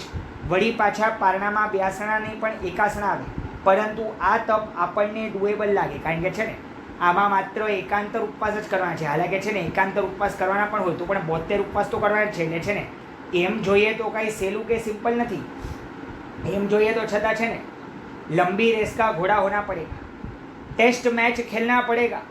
લેકિન એઝ કમ્પેર્ડ ટુ બાકી બધા તપ, આ તપ કદાચ તમારી પકડમાં આવે ને એવા પ્રકારનું છે. બાકી તો છે ને ઓલા પેલા તિતલી જેવા તપ લાગતા હતા ભાઈ, છે ને પકડવા જાવ ને આમ હાથથી છૂટી જ જાય ભાઈ, આમ પકડાય જ નહીં. આ કદાચ છે ને એવું લાગે કે આ તપને આપણે છે ને કદાચ આપણે પકડી શકીએ. એટલે ઉપવાસ એકાસનું એ રીતના આખું શું કરવાનું તો કે આખા તપને કરવાનું ભાઈ. 72 ઉપવાસ આવે અને 72 એકાસણા આવે અને આવી રીતના 144 દિવસમાં આ તપ પૂર્ણ થાય. એટલે તો પણ છે ને તો પણ તમે જોશો તો 4 મહિનાની ઉપર એટલે આખા ચોમાસાની અંદર આમાં છે ને રિયલમાં પદ્મોત્તર તપ વગેરે જેવું છે ને આજના શ્રી સંઘોની અંદર કરાવવું જોઈએ, કારણ કે છે ને આ બધું તમે કરી શકો એવા પ્રકારની સિસ્ટમ છે. અને હવે છે ને છેલ્લું તપ જે આપણે લઈને આ સ્વાધ્યાય પૂર્ણ કરશું પછી છે ને આપણે ઉદ્યાપનની ઉજવણાની વાતો કરવાની છે કેટલીક છે ને આપણે માળા વગેરે જે ગણવાની છે એ માળા વગેરે ગણવાની એ પણ આપણે વાત બાકી રહી ગઈ છે. એ પણ તમને હમણાં જણાવી દઉં જો જે રીતના ટાઈમ મળે એ પ્રમાણે. પહેલાં આપણે અંતિમ તપને પૂર્ણ કરશું, પરંતુ પદ્મોત્તર તમને સમજાઈ ગયું ભાઈ બરાબરથી. 72 ઉપવાસ અને 72 એકાસના. હવે સાંભળજો, આ પદ્મોત્તર તપની એક ખાસિયત છે. પદ્મોત્તર તપની અંદર કોઈ પણ મહિનાના સુદ નોમથી જ આ તપ ચાલુ કરવાનું. જેમ છે ને રોહિણી તપ વગેરે બધાની માટે જે છે ને કેવી રીતના આપણે વિધાન હોતા હોય છે એવી રીતના છે ને કે અમુક દિવસોથી, જેમ છે ને જ્ઞાન પંચમી વગેરે હોય તો કેવું હોય, સુદ પાંચમ. મૌન એકાદશીવાળું હોય તો સુદ એકાદશી. એ રહે છે ને એવી રીતના પોષ દસમી હોય તો કઈ રીતના વદ દસમ વગેરે રહે છે ને એવી રીતના કોઈ પણ મહિનાની સુદ નવમી એટલે છે ને શુક્લ પક્ષની નવમીથી જ આ તપ પ્રારંભ કરવાનું હોય. જેમ છે ને વાસ્તવમાં આસો માસથી તમારે શ્રી નવપદની ઓળી પ્રારંભ કરવી હોય તો એમ કહેવાય કે આસો માસથી તમારે પ્રારંભવી જોઈએ ભાઈ. એવી રીતના છે ને અહીંયા આગળ એક સ્પેસિફિક રિક્વાયરમેન્ટ છે કે તમારે સુદી નોમથી જ આ તપને માંડવાનું. બરાબર. હવે છેલ્લા તપની તરફ આપણે જઈ રહ્યા છીએ, પ્રયાણ કરી રહ્યા છીએ આપણે લગભગ પૂર્ણાહુતિની તરફ. એટલે એમાં બેસિક તપના ડિસ્ક્રિપ્શન બધા પૂર્ણ થશે બે. એટલે આની પછી છે ને તપનું ડિસ્ક્રિપ્શન એક પણ બાકી નથી રહેતું. પછી એ ખાલી તપનું ખાલી એક ફિનિશિંગ કરવાનું છે ભાઈ. એ ફિનિશિંગ આપણે બરાબરથી કરશું. એટલે સર્વાંગ સુંદર નામ જ કેટલું બધું છે ને ભવ્ય લાગે આમ છે ને. સર્વાંગ સુંદર માનો છે ને જેના અંગે અંગ સુંદર છે એવા પ્રકારનું તપ. તમે વિચારજો ભાઈ આ જે તપ છે ને જેમ પદ્મોત્તરમાં પણ કેવું હતું પદ્મ પ્લસ ઉત્તર પદ્મોત્તર એટલે છે ને આમ પદ્મ જેવા ઉત્તર ભાવ. એટલે પદ્મની ખાસિયત કેવી હોય ભાઈ તો કે પદ્મ નિર્લિપ્ત હોય. પદ્મ અનાસક્તિનું પ્રતીક છે ભાઈ. પદ્મ શુદ્ધિનું પ્રતીક છે ભાઈ.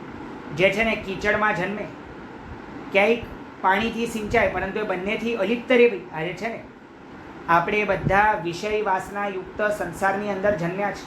આપણે દોષો દુર્ગુણોથી ખરડાયેલા આપણે આ સંસારમાં જન્મ્યા છે. પરંતુ માનો એ સંસારથી અલિપ્તતાની પોકાર કરાવતું હોય. માનો પોતાના આત્મરૂપી પદ્મને નિર્વિકારી, નિર્દોષ, નિર્મલ, બિલકુલ એવા પ્રકારનું નિર્લિપ્ત કરાવતું હોય. બિલકુલ છે ને આ બધા જ વિકારોથી આપણે અછૂતા રહીએ. આ બધા વિકારો આપણને સ્પર્શી પણ ન શકે માનો એવા પ્રકારની પ્રેરણા આપતું હોય એવા પ્રકારનું આ પદ્મોત્તર તપ છે. એટલે છે ને આ બધા તપના નામ પણ કેટલી બધી પ્રેરણા કરે છે. જેમ છે ને પદ્મની જેમ ઉત્તરોત્તર તમારે ભાવ વૃદ્ધિ કરવાની બી જેમ છે ને પદ્મના મિનિંગની માફક એમ જે છે ને પદ્મનો જે મિનિંગ આપણે પદ્મનો જે અર્થ લીધો ને એ પદ્મના મિનિંગ કે પદ્મના અર્થની માફક આપણે શું કરવાનું તો કે એ રીતના આપણે ભાવ ઉત્તરોત્તર એની પ્રગતિ કરાવવાની ભાઈ ભાવની. જે છે ને કઈ રીતના કમળ છે ને કમળ ચિત્ત પ્રસન્નતાનું પ્રતીક છે. કમળ છે ને ખીલેલું હોય એટલે છે ને વિશાળતાનું પ્રતીક છે. જેમ છે ને આપણું હૃદય સંકીર્ણ કે સંકુચિત ન હોવું જોઈએ. આપણા મન ક્યાંય પણ સીમિત ન હોવા જોઈએ. આપણો આત્મા કઈ રીતના વિશાલતાને વ્યાપકતાને પામવો જોઈએ. કઈ રીતના એ બીજાને ચિત્ત પ્રસન્નતા આપવો જોઈએ. કઈ રીતના એને શુદ્ધિ નિર્લિપ્તતા પ્રિય હોવી જોઈએ. અને આટલું સમજો એક વખત તમે નિર્લિપ્ત અને શુદ્ધ થાવ ને એટલે તમારા કોન્ટેક્ટમાં આવતા તમામે તમામ આત્મા તમારા ઓરામાં સંપર્કમાં આવવાના કારણે ધીરે ધીરે કરીને શુદ્ધ વિશુદ્ધ થતા જ જાય. એટલું સમજો. પહેલાં છે ને પોતાની ઉપર વર્ક કરવાનું છે. પોતાની ઉપર વર્ક કરવાનું છે. આને એક પ્રકારે સ્વાર્થ કહી શકાય. પણ સ્વાર્થ એટલે સેલ્ફિશનેસ નહીં બી. સ્વના અર્થી એટલે છે ને પહેલાં પોતાના સ્વની પ્રાપ્તિ કરી લો. પછી છે ને ઓટોમેટિકલી તમે બીજાને ઉપદેશ આપવાની આવશ્યકતા નહીં પડે. તમારા માત્ર હોવાપણાથી તમારા અસ્તિત્વ માત્રથી પણ એ લોકો તરી જશે. જેમ છે ને તીર્થંકર પરમાત્માના ઓરા સર્કલમાં આવતા જ જીવ પામી જાય. ભલે છે ને તીર્થંકર પરમાત્મા કંઈ બોલે કે ન બોલે પરંતુ એમની સાધનાના પરમાણુઓ જ એવા અસર કરતા હોય ને કે તમે માત્ર જઈને બેસો એટલે તમે એમને ઠરી જાઓ. તમે છે ને ઉકળતા હો તમે ઠરી જાઓ. તમે અશાંત હો તમે શાંત થઈ જાઓ. તમે છે ને અતૃપ્ત હો તમે તૃપ્ત થઈ જાઓ. તમે થાકેલા હો તો થાક ઉતરી જાય. તમે ભૂખ્યા હો તો તમારી ભૂખ શમી જાય. તમે તરસ્યા હો તો તરસ छिपाઈ જાય. મૂળ તો છે ને બધી રીતના તમને શાતા વડે એવું કેમ થયું? કારણ કે તીર્થંકર પરમાત્માએ પૂર્વના ત્રીજા ભવથી જો હોવે મુજ શક્તિ સી સવી જીવ કરું શાસન રસીની ભાવના ભાવીને માત્ર જીવ સૃષ્ટિને સુખ અને શાતા જ આપ્યા છે. માત્ર શાંતિને સમાધિ જ આપ્યા છે. માટે એમના ઓરામાં જવા માત્રથી પણ તમે સુખ શાંતિ કે શાતા સમાધિ અનુભવી શકો. એટલે છે ને એટલું સમજો. અહીંયા આગળ આ એક એક તપ છે ને એના માત્ર નામના ચિંતન માત્રથી પણ કે જે છે ને એ નામની અંદર પણ કેટલા બધા રહસ્યો છુપાયેલા છે. જેમ છે ને આપણે શ્રી તાલધ્વજગીરીનું રહસ્યોદ્ઘાટન જોયેલું એવી રીતના પદ્મોત્તર એટલે છે ને પદ્મની માફક તમારે બનવાનું કોના માફક છે ભાઈ? તો કે છેલ્લે તો તમારે પદ્મની માફક બનવાનું છે. અને તમે છે ને ઘણી વખતે એવી ઉપમાઓ સાંભળી હશે કે આત્મકમલ, ઘણી વખતે હૃદય કમલ, ઘણી વખતે ચરણ કમલ અને ઘણી વખતે નેત્ર જે છે ને નેત્ર પણ પદ્મ સારિકા. આ બધી ઉપમાઓ ક્યાં લઈ જાય છે તમે ઓબ્ઝર્વ કરશો ને. છેલ્લે તો શું છે ભાઈ, ચરણારવિંદ બોલીએ છીએ આપણે. ચરણારવિંદ એટલે શું છે ભાઈ? અરવિંદ એટલે લોટસ ભાઈ, પદ્મ. જે છે ને પરમાત્માને સમર્પિત થઈને જો તમે એમના ચરણની ઉપાસના કરો તો શું થાય? તો કે તમે નિશ્ચિત આ પદ્મના ગુણને પ્રાપ્ત કરો. તમારા નેત્ર પણ પદ્મ જેવા હોવા જોઈએ, બિલકુલ નિર્વિકારી. તમારા હૃદયના કમળ પણ કેવા હોવા જોઈએ ભાઈ? તો કે છે ને ચિત્ત પ્રસન્નતાયુક્ત. અને આત્મરૂપી કમળની પણ આપણે વિશેષતા જોઈ હમણાં. એટલે મૂળ તો છે ને કમળ શબ્દના અર્થનો સાર એ આખા તપની અંદર ભાવિત કરવાનો છે ભાઈ. આખો ભાવ જે છે ને ભાવિત કરવાનો. એટલે આમ છે ને આમ તો આ તપ પણ કંઈ કરવું સહેલું નથી હો. આ પદ્મોત્તર તપમાં પણ જે આંતરિક ભાવોની સંરચના છે ને, એટલે તમને શુદ્ધિ ગમવી જોઈએ. તમને જો શુચિ ગમતી જ નથી, તમને જો અશુચિ ગમે છે, જો તમારી ભીતરની ભૂંડ વૃત્તિ, શુકર વૃત્તિ એ શમી નથી, જો તમને દોષોમાં મહાલવું, દુર્ગુણોમાં રચ્યા પચ્યા રહેવું, પાપની ભીતર આનંદ અનુભવો અને જો તમને વિકારને વાસનાને પુષ્ટ કરવું એનું જ મન થાય, તો તમને આ તપ ક્યારેય પણ નહીં ફળે ભાઈ. એટલે છે ને તમારો રસ મૂળથી ચેન્જ કરવાવાળું આ તપ છે ભાઈ. એટલે છે ને તમે જ્યારે બાહ્ય તપમાં 72 ઉપવાસ અને 72 એકાસના કરો ત્યારે જ્યારે જાપ વગેરે જે પણ કરવાના હોય ને, એ જાપની અંદર મૂળ તો ભાવના એવી ભાવવાની હોય કે હું ક્યારે છે ને અનાસક્ત થાવ, હું ક્યારે નિર્લિપ્ત થાવ, હું ક્યારે છે ને વિષય ભોગોની સ્પૃહાથી અળગો થાવ, હું ક્યારે નિર્વિકારી થાવ, હું ક્યારે શુદ્ધ નિર્મળ નિર્દોષ થાવ, હું ક્યારે ચિત્તની સંપૂર્ણ પ્રસન્નતાને પામું, હું ક્યારે મારા હૃદય કમળને એવું વિકસિત કરું, એવું ખીલવું કે જો હોવે મુજે શક્તિ સી સવી જીવ કરું શાસન રસીની ભાવના ભાવીને બધા જીવોને, આખી જીવ સૃષ્ટિને ક્યાં કરી શકું? તો કે છે ને હૃદય કમળની અંદર આસીને કરી શકું. એટલે આ પ્રત્યેક જે તપ છે ને એ કોઈ આમ જોવા જઈએ તો દ્રવ્યથી બહારથી તમને દેખાતું હશે કદાચ ઇઝી, પરંતુ અંદર જે ભાવોથી ભાવિત થવાનું છે ને ધેટ ઇઝ તો સ્ટીલ આપણે બહુ વિચાર કરવો પડશે કે આપણે કેવા ભાવો આપણે રાખીએ છીએ. કારણ કે છે ને ભાવોની કન્સિસ્ટન્સી પણ આપણી ક્યાં ટકે છે? આમ તો છે ને શાંબ પ્રદ્યુમ્ને આ બધા તપ કર્યા ને લિટરલી, હું તો તમને કહું સાચે સેલ્યુટ કે હેડ્સ ઓફ આપવાનું મન થાય કે અવિરત, અપ્રમત, અસ્ખલિત રીતના માત્ર વહેતા જ ગયા છે ભાઈ. જે છે ને ક્યારેક તો આપણે તપ કરીએ તો થાકી જઈએ, ક્યારેક આપણે આરામ લઈએ, પરંતુ એ લોકોએ એવું કશું જ નથી કર્યું કે માનો છે ને કાયા ભલે ને કૃશ થતી જાય પરંતુ આત્મા ઉજ્જવળ થાય છે. તમે વિચારજો, ઉપદેશનો શબ્દ પણ શાંબ પ્રદ્યુમ્ન નથી આપતા, પરંતુ એમના તપ આપણને કેટલો બધો ઉપદેશ આપી જાય છે. બીજી વસ્તુ કન્સિસ્ટન્સી કેટલી, એટલે છે ને મારીને તમારી શુભ ભાવના ભાવવાની કન્સિસ્ટન્સી કેટલી એ વિચાર કરો. આપણી શુભ ભાવના ભાવવાની પણ કન્સિસ્ટન્સી કેટલી? તો કે હમણાં તો નહીવત છે ભાઈ. આમ છે ને તમારા શુભ ભાવ તો બહુ 2 મિનિટ, 5 મિનિટ, 10 મિનિટ, 15 મિનિટ, 1 દિવસ, 8 દિવસ પર્યુષણના કદાચ એવું ટકે. હું તો તમને કહું ચેલેન્જપૂર્વક કહી શકું, પરવાદિરાજશ્રી પર્યુષણજીના 8 દિવસમાં પણ એક પણ અશુભ ભાવ નહીં આવે ને એવો મને એક પણ વ્યક્તિ આ સ્વાધ્યાયની અંદર નહીં મળે. કારણ કે છે ને મારીને તમારી માટે અશુભ ભાવ બહુ સહેલા છે, બહુ સહજ છે. તમે વિચારો આપણા આત્માનું કેટલું બધું પતન છે કે આત્માનો સ્વભાવ શુચિતા છે, આત્માનો સ્વભાવ શુભ્રતા છે, અને આપણે એનાથી બિલકુલ વિપરીત એવા વિભાવમાં, બિલકુલ આપણે દોષયુક્ત સ્વભાવની અંદર આટલા બધા નેચરલ નોર્મલ બની ગયા છે. શેને નોર્મલ બની ગયા ભાઈ આપણે? તો કે અશુભ ભાવો તમને નોર્મલી આવે છે, કુસંસ્કારો તમને નોર્મલી જાગે છે. એટલે છે ને આપણે કેટલા બધા નીચે પડ્યા હશું કે જે સ્વભાવ છે ને આપણો એનાથી તદ્દન વિપરીત હોવા છતાં પણ એ વસ્તુ સહજ છે. આમ તો છે ને મારે છેલ્લા તપના વર્ણનમાં જવાનું હતું, પરંતુ હું છેલ્લા તપના વર્ણનમાં કેમ ન ગયો? કારણ કે છે ને મને અચાનકથી એ છેલ્લા તપનું વર્ણનમાં છે ને સર્વાંગ સુંદર જ્યારે હું નામ બોલ્યો ત્યારે મને અચાનકથી સ્ફુર્યું કે આપણે પદ્મોત્તરના નામનો અર્થ તો આપણે લેવાનો રહે જ ગયો ભાઈ. અને કારણ કે છે ને આ બધા તપનું હાર્દ છે ને એમના નામની અંદર રહેલો છે. માટે આપણે ખાસ કરીને શું કર્યું તો કે અહીંયા આગળ આપણે પદ્મોત્તર તપના નામનો વિશેષથી અર્થઘટન કર્યું. મને ને તમને કદાચ એકવાર માટે શુદ્ધિ પસંદ પડે ને તો પણ તમે ઓબ્ઝર્વ કરજો કે તમને શુદ્ધિના ભાવ સહજ આવવા જોઈએ, પરંતુ આજે તો એવું લાગતું જ નથી. શુદ્ધિના ભાવ કરવા માટે તો મારે તમારે બહુ ભારે મથામણ કરવી પડશે. એની પછી પણ શુદ્ધિના ભાવ આવે કે નહીં એ પણ પ્રશ્ન છે. વળી આવે તો ટકે કેટલા? આ બધા જે છે ને, આ બધા મહાપુરુષો, એ બધા મહાપુરુષોને વંદન એટલે કરવાના છે કારણ કે એવું નહીં કે એમને એક પણ અશુભ ભાવ નહીં આવ્યો. જો આટલું સમજો, અહીંયા છે ને હું કોઈ હાઇપોથેટિકલ કે સુપરફિશિયલ વાત કરવા નથી હાજર થયો કે છે ને અહીંયા હું એવી વાત નથી કરતો કે એમને આખી સાધનાના કાળ દરમિયાન ક્યારે પણ અશુભ ભાવ સૂજ્યો જ નહીં હોય, એવું નહીં ભાઈ.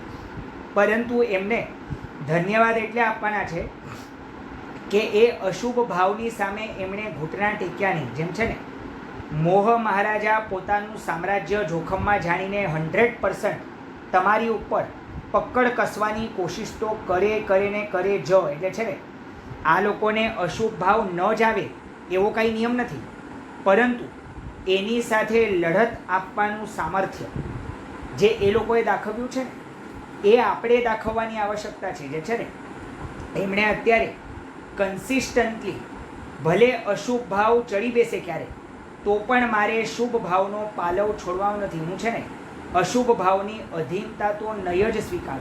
તું જે પણ કરવી, તું જેવા પણ પાસા ફેંક, તું જેવા પણ દાવ રમ, તું જેવી પણ ગેમ રમ મારી સાથે, હવે હું નહીં છેતરાવ. આમ જે છે ને આ લોકોએ કન્સિસ્ટન્ટલી ખાલી શુભ ભાવો મેન્ટેન નથી કર્યા, અશુભ ભાવોની સામે લડત લડી છે અને શુભ ભાવો પોતે પોતાના નિજ સ્વરૂપને, નિજ સ્વભાવને પ્રાપ્ત કર્યું છે.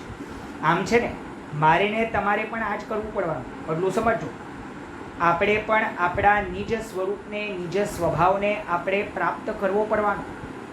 આમ છે ને આપણે રિયલમાં જોવા જઈએ તો પોતાનો સ્વભાવ સહજ હોવો જોઈએ, પરંતુ આજે દુર્દૈવથી એવા દિવસો આવ્યા છે કે એ જ સ્વભાવ પ્રાપ્ત કરવો પડે એવી સ્થિતિ જન્મી છે.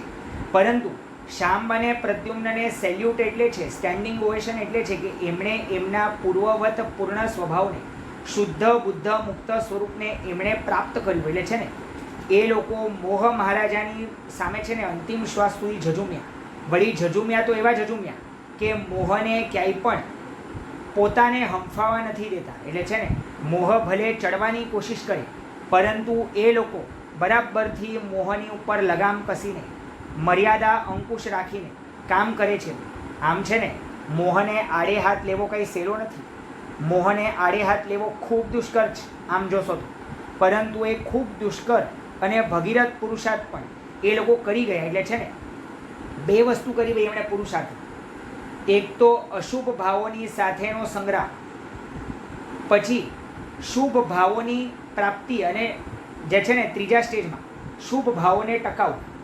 હવે જ્યારે આ ત્રીજું સ્ટેજ સરપાસ થઈ જાય ને, જ્યારે તમારા શુભ ભાવ ટકી જાય, ત્યારે ધીરે ધીરે કરીને તમે શુભથી પણ પરે થતા જાઓ અને શુદ્ધની અંદર આવતા જાઓ. એ પણ છે ને આપણે જ્યારે એમની અભ્યંતર આલોચના જોશું ને કે શુભમાંથી પરે થઈને આપણે શુદ્ધની તરફ કઈ રીતના જઈ શકાય. કારણ કે છે ને તમારું મન કે તમારી બુદ્ધિ બહુ તો બહુ ક્યાં સુધી પહોંચશે?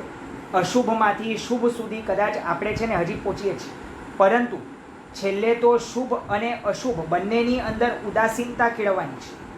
કારણ કે ન તો પુણ્ય જોઈએ ન તો પાપ જોઈએ. પુણ્યનો પણ એક પણ કણિયો હશે તો પણ તમે મોક્ષે નથી જવાના. એટલે છે ને કદાચ મને ને તમને બુદ્ધિમાં હજી બેસે જ નહીં કે શુભ્ધતા અને શુદ્ધતામાં ફરક શું છે, પરંતુ એની માટે આપણે કોઈક અલગથી સ્વાધ્યાય યોજશું. એટલે છે ને ખાલી શાંબ પ્રદ્યુમ્નનામાં નહીં, આપણે કોઈક છે ને ઘણાની સાધના એવી છે જેમાંથી તમને આ શુભ્ધતાથી શુદ્ધતા તરફ કઈ રીતના જવાય ને એનો પણ ઉત્તર મળશે. એટલે અહીં આગળ આપણે આજના સ્વાધ્યાયને વિરામ આપીએ છીએ.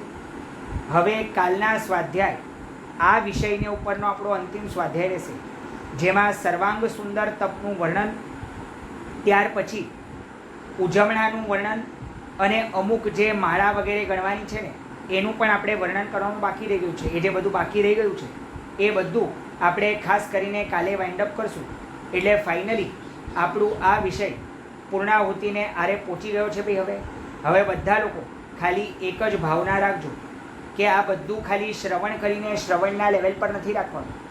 પહેલાં તો એને ચિત્તમાં ઉતારવાનું છે, એમની પ્રત્યે ખૂબ અહોભાવ પ્રગટાવવાનો છે અને એમની સાધનાની તરફ એવી રુચિ, કેમ કે છે ને મને ને તમને તો દેહને કસવું પડે એમાં રુચિ પણ નથી આપણને. એટલે પહેલાં તો છે ને આ તપના સ્વાધ્યાય કરવાની પાછળનું હેતુ શું છે? પહેલાં તો એમની ઉગ્ર સાધનાને તમે લિટરલી રુચિપૂર્વક દેખો. જેમ છે ને રુચિપૂર્વક એટલે છે ને આપણી સામે કદાચ કોઈ કમ્ફર્ટ ઝોનની બહાર આપણા દેહને કાઢતું હોય ને તો એ ચેલેન્જ પણ આપણે એક્સેપ્ટ નથી કરતા. આપણે તો માત્ર પોતાના કમ્ફર્ટ ઝોનમાં જ રહેવા માંગીએ છીએ. પરંતુ શાંબ પ્રદ્યુમ્ન પોતાના દેહને કમ્ફર્ટ ઝોનથી કેટલા દૂર લઈ ગયા. જે છે ને મૂળ છેલ્લો હેતુ આ સ્વાધ્યાયનો એ છે કે આપણી દેહાશક્તિ અને દેહનો મમત્વનો ભાવ આપણે ઓછો કરીને આપણે પણ એવી રુચિ કેળવીએ, એવો અહોભાવ કેળવીએ કે આપણને આવી દુર્લભ સાધનાઓ આપણને સહજ અને સુલભ થાય. આપણને આવા દુષ્કર તપો, આવા દુર્ધર્ષ તપો, આવા પ્રકારના દુર્ધર્ષ તપો આપણને પણ બિલકુલ સહેલા પડે એવી શુભ મંગલ પ્રાર્થના સહિત આજનો સ્વાધ્યાય આપણે વાઇન્ડ અપ કરીએ છીએ. નમો હરિહંતાણ, નમો સિદ્ધાણ, નમો અયર્યાણ, નમો ઉવઝાયણ, નમો સપ્પસાહુણ એસો પંચનમુકારો સૌવપાવપણાસણો મંગલાણં ચ સૌવેસિં પડમં હવૈ મંગલમ. નમો અરિહંતાણ, નમો સિદ્ધાણ, નમો અયર્યાણ, નમો ઉવઝાયણ, નમો સપ્પસાહુણ એસો પંચનમુકારો સૌવપાવપણાસણો મંગલાણં ચ સૌવેસિં પડમં હવૈ મંગલમ. નમો અરિહંતાણ, નમો સિદ્ધાણ, નમો અયર્યાણ, નમો ઉવઝાયણ, નમો સપ્પસાહુણ એસો પંચનમુકારો સૌવપાવપણાસણો મંગલાણં ચ સૌવેસિં પડમં હવૈ મંગલમ. જીનાજ્ઞા વિરુદ્ધ કાંઈ પણ કહ્યું તો મિચ્છામિ દુક્કડમ. સર્વમંગલમાંગલ્યમ સર્વકલ્યાણકારણમ પ્રદાનમ સર્વધર્માણામ જૈનમ જયતિ શાસનમ. બોલો બોલો અનંત સિદ્ધિ નિવાસ શ્રી સિદ્ધાચલજી મહાતીર્થ કી જય.